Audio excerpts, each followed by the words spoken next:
Is there someone in your life you just can't stop thinking about? A partner who never seems to hear you, no matter how many times you've tried?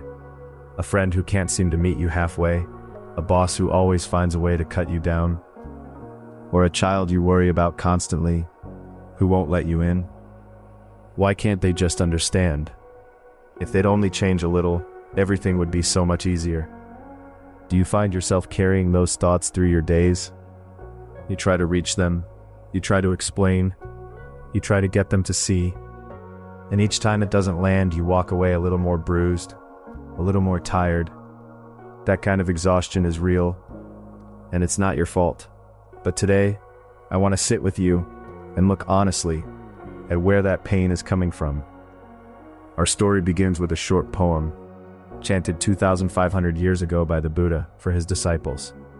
Hidden inside it is a quiet answer for anyone who has worn themselves out trying to change the people they love. The poem speaks of a woman who spent decades trying to polish a stone, believing that if she worked hard enough, it would become a mirror. One day an old potter asked her, "Sister, what if the stone was never meant to be a mirror?" She wept then, not from sadness, but from the sudden lightness of setting down her tools. This is where our inquiry begins, not with changing them, but with seeing what we've been asking the stone to become. The poem I want to share with you is known as the Metta Sutta, often translated as the Discourse on Loving Kindness. It comes from one of the oldest collections of the Buddha's words, a text called the Sutta Nipada, Sutta meaning scripture, Nipada meaning gathering. These are the Buddhist teachings preserved in the form of poetry, close to the living voice of the man himself. This particular poem has traveled from ancient India through Sri Lanka and across Southeast Asia, and to this day, monks recite it aloud every single morning. There's a story behind why the Buddha first spoke these words. One day he sent a group of his disciples into the forest to practice meditation. The forest was meant to be a place of stillness, somewhere they could turn inward and quiet the mind. But when the disciples entered the forest, the spirits said to dwell among the trees grew restless. They didn't want these strangers nearby. They conjured unsettling visions, made disturbing sounds, and did everything they could to drive the monks away. Frightened, the disciples returned to the Buddha. "What should we do?" they asked. The Buddha did not give them a weapon. He did not give them a spell. He gave them a poem. "This is what you need to learn," he said.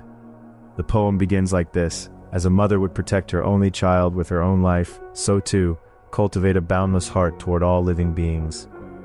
The Buddha continued, "Whether standing, walking, sitting, or lying down, for as long as you are awake, hold this heart of loving kindness." The disciples returned to the forest. This time they carried the poem with them, and the spirits, it is said, grew calm. Simply by entering with a loving heart, without changing anything around them, something in the world shifted. Is that a mysterious story? Perhaps, but the real depth of what the Buddha was teaching isn't in the miracle itself. Let's slow down and look more closely at what this poem is really saying. In Buddhism, the word metta, loving kindness, is one of the most cherished teachings. It means wishing others genuine happiness, not because they deserve it, not because they've earned it, simply because they, like you, are alive and want to be well. Now here's something important to sit with. The desire to change someone and the feeling of loving kindness are not the same thing. They can feel similar, especially when love is involved, but they come from different places. When we try to change someone, what's really driving us? There may be genuine care, but if we're honest, most of the time there's also something else underneath. A wish for our own discomfort to stop, a wish for the world to match the shape we've imagined for it. The Buddha saw this clearly. In the Metta Sutta, there's a line that says, "Freed from wrong views, one who is virtuous and endowed with insight abandons desire for sensual pleasures and is not reborn in this world again." In simpler terms, as long as we cling to the belief that our way of seeing things is the only right way, we cannot get free of suffering. Every time we try to change someone, we are quietly pressing our own measuring stick against them. "You should be more like this. You should want what I want." But they have their own measuring stick. And when two measuring sticks collide, the relationship slowly drains. What did the Buddha teach those disciples? Not how to drive the spirits away, not how to pray for the spirits to change. He taught them to cultivate loving kindness within themselves. That was the whole instruction. The impulse to change others reaches outward. Loving kindness reaches inward, putting down roots inside you, and that difference quietly transforms everything. One more thing about that image of the mother. A mother protecting her only child doesn't think, "Become who I need you to be." She simply thinks, "Be safe, be well." That purity, wanting without condition, is the heart of what the Buddha was pointing toward. Let's bring this closer to home. Think about a long marriage or partnership. The longer we live with someone, the more our expectations accumulate. We want them to help more, listen more, notice more. Those feelings are natural. There's nothing wrong with them. But the moment we start treating those expectations as problems the other person must solve, something shifts.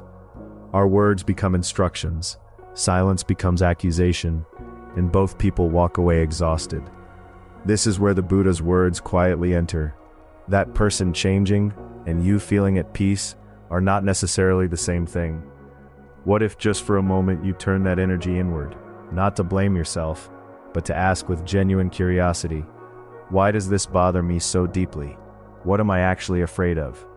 Often when we sit with that question honestly, we find something tender underneath the frustration.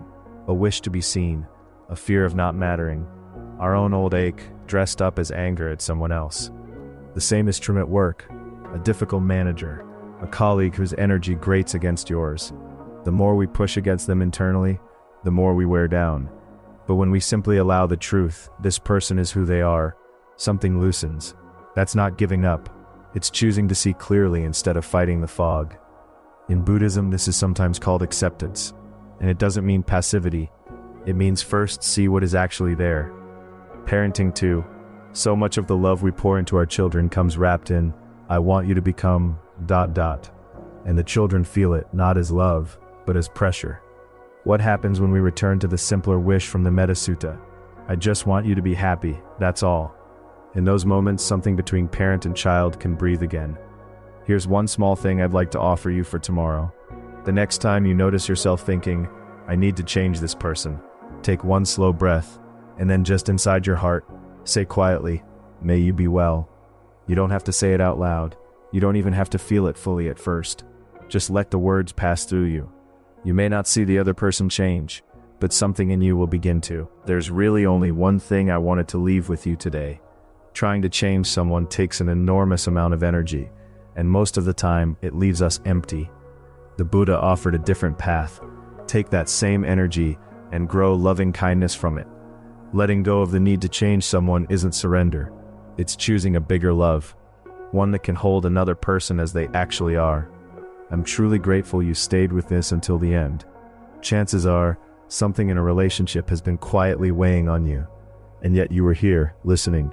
That tells me the loving kindness is already alive in you, even if it's small and flickering right now.